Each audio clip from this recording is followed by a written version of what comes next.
Assalamualaikum warahmatullahi wabarakatuh. Bismillahirrahmanirrahim. Alhamdulillahilladzi wa kafa. Asyhadu an la ilaha illallah wa la syarikalah. Wa asyhadu anna sayyidina Muhammadan abduhu wa rasuluh. Allahumma salli wa sallim ala sayyidina Muhammad wa ashghilil zalimina bil zalimin wa akhrijna min bainihim salimin wa ala alihi wa sahbihi ajma'in. Amma ba'd. Kepada anak-anakku sekalian yang dirahmati Allah Subhanahu wa taala, khususnya peserta didik Madrasah Diniyah Al-Asy'ariyah, khususnya kelas 2 baik Pondok Pesantren Al-Wahabiyah 1 maupun Pondok Pesantren Putri Al-Latifah 2 yang senantiasa dirahmati oleh Allah mudah-mudahan dirahmati oleh Allah Subhanahu wa taala. Pantas bersyukur kepada Allah Subhanahu wa taala yang mana pada kesempatan ini kita bisa melanjutkan pengajian ilmu shorof yang masih dalam kondisi pandemi,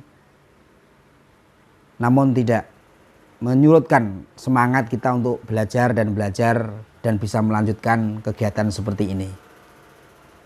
Dengan harapan sebelum memulai kajian ilmu shorof ini, mari kita buka dengan bacaan suratul Fatihah. Mudah-mudahan pengajian ini senantiasa diberkahi oleh Allah Subhanahu wa taala dan selalu dalam bimbingan dan hidayah naungan Allah Subhanahu wa taala. Al-Fatihah. A'udzubillahi minasyaitonir rajim. Bismillahirrahmanirrahim. Alhamdulillahirabbil alamin arrahmanir rahim maliki yaumiddin iyyaka na'budu wa iyyaka nasta'in ihdinas siratal mustaqim Shiratal ladzina an'amta 'alaihim ghairil maghdubi 'alaihim waladdallin. Amin. Anak-anakku sekalian yang saya banggakan dimanapun berada, khususnya peserta didik Madrasah Diniyah Al-Asy'ariyah kelas 2, melanjutkan dari pembahasan beberapa waktu yang lalu atau pertemuan-pertemuan yang lalu. Kita telah membahas tentang faedah-faedah perpindahan fi'il sulasi mujarrad yang dipindah kepada wazan fa'ala yang kemarin telah kita bahas semuanya, yang berjumlah ada 5 faedah. Ini kita review lagi, kita mengulang kembali. Yang pertama adalah berfaedah li ta'diyah, yakni membutuhkan fi'il dan maf'ul. Yang kedua berfaedah memperbanyak atau li taksir. Yang ketiga menunjukkan arti menisbatkan maf'ul pada asal fi'il. Yang keempat menunjukkan arti fa'il menghilangkan asal fi'il dari maf'ul. Yang kelima menunjuk arti mencetak kalimat fi'il kata kerja dari kalimat isim. Anak-anakku sekalian yang saya banggakan dimanapun berada, sebagai catatan anak-anakku sekalian untuk menambah wawasan tentang keilmuan ini, catatan lafadz fa'ala itu secara mayoritas pendapat ulama itu dia adalah tad'if atau ziyadah atau tambahan. Mengenai tambahannya di situ,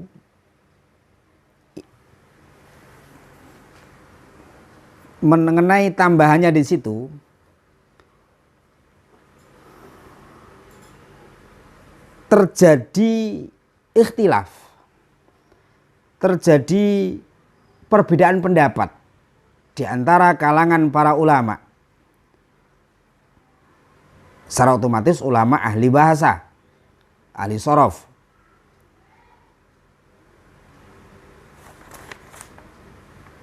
Yang pertama anak-anakku sekalian,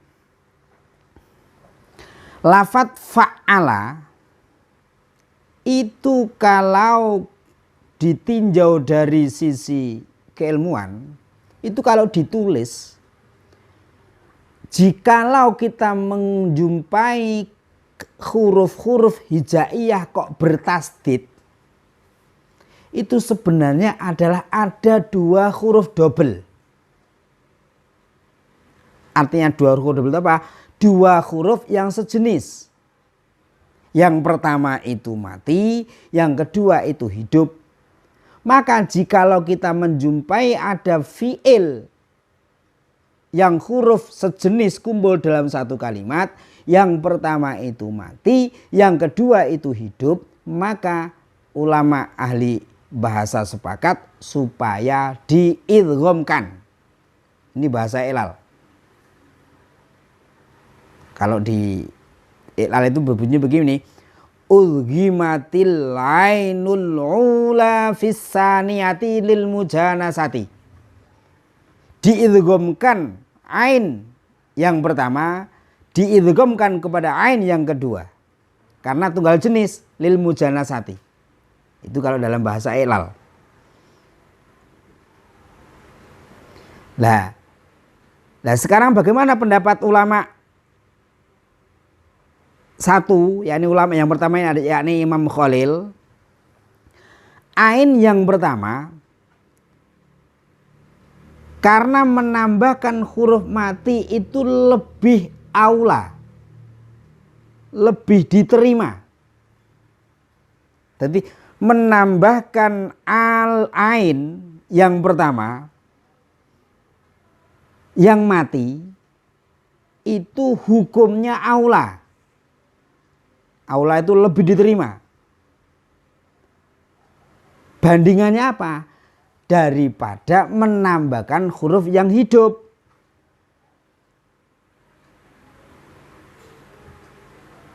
Nah, pendapat yang seperti ini menambahkan ain yang mati atau huruf yang mati itu lebih aula. Tolong digarisbawahi, lebih aula itu apa? Lebih diterima daripada huruf yang hidup.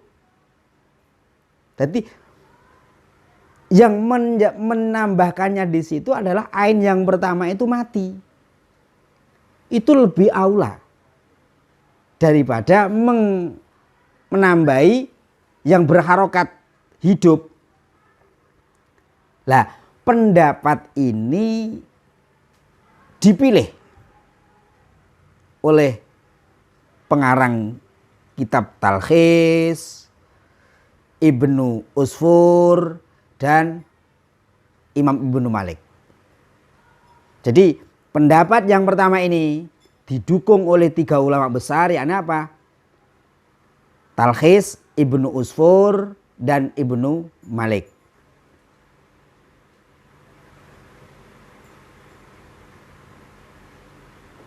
Satu, ini harus dipahami. Yang kedua, B. Ulama yang kedua. Ini adalah menurut aksarul ulama.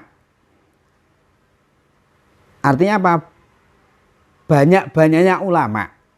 Ini menurut pendapat banyaknya ulama. Ulama apa? Ya ulama yang ahli bahasa. Adalah ain yang kedua.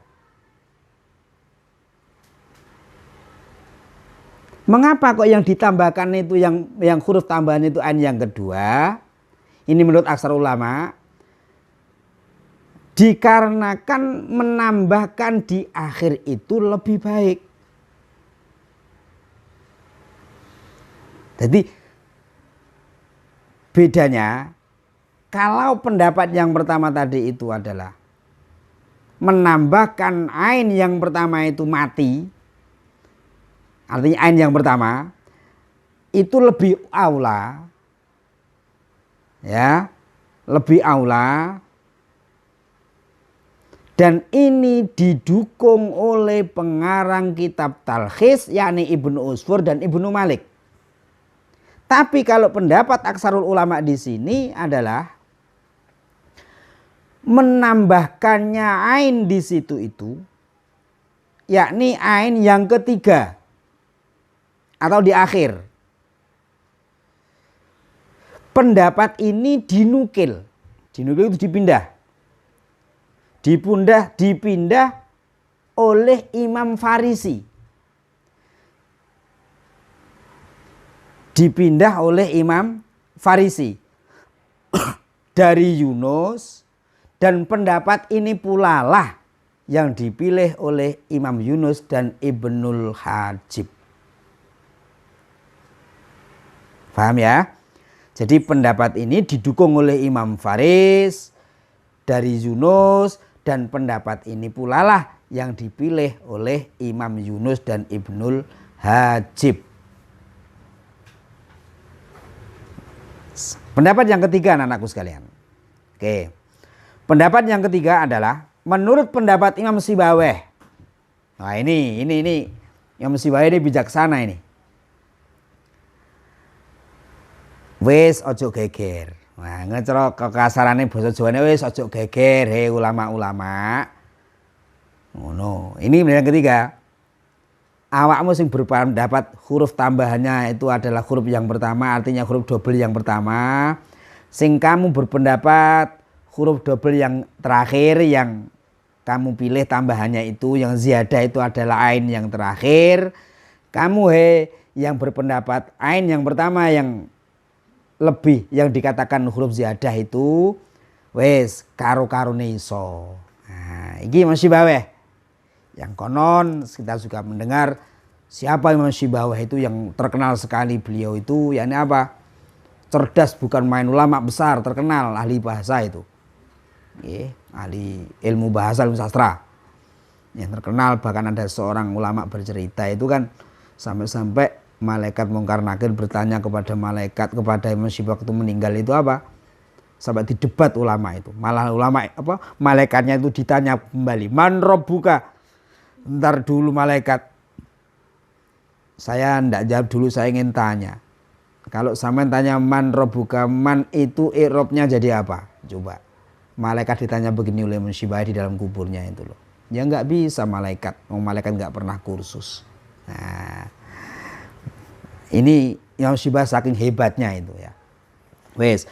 Jadi menurut pendapat Imam Sibaweh adalah kedua-duanya itu bisa. Artinya boleh mengatakan huruf ziyadahnya itu yang pertama, boleh huruf ziyadahnya itu yang kedua atau yang terakhir. Nah, ini Imam Sibaweh.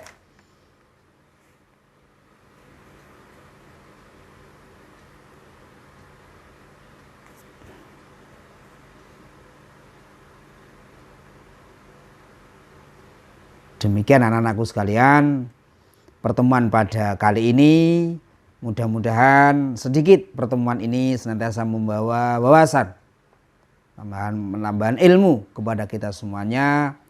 Dan sekali lagi kita berdoa kepada Allah Subhanahu wa taala, mudah-mudahan kita senantiasa diberikan ilmu-ilmu yang bermanfaat dan barokah. Amin amin ya rabbal alamin. Dan selalu tak lupa selalu anak-anak di dalam naungan lindungan Allah Subhanahu wa taala dan selalu sehat walafiat. Mari kita tutup dengan bacaan Al-Fatihah. Mudah-mudahan seluruh hajat dan kebutuhan kita senantiasa dikabulkan oleh Allah Subhanahu wa taala. Al-Fatihah. A'udzubillahi minasyaitonir rajim. Bismillahirrahmanirrahim. Iyyaka na'budu wa iyyaka nasta'in. Ihdinas siratal mustaqim. Shiratal ladzina an'amta 'alaihim. Demikian anakku sekalian, kurang lebihnya saya mohon maaf. Bila ada tutur kata yang kurang berkenan, saya mohon maaf yang sebesar-besarnya. Akhirul kalam, ihdinas siratal mustaqim. Assalamualaikum warahmatullahi wabarakatuh.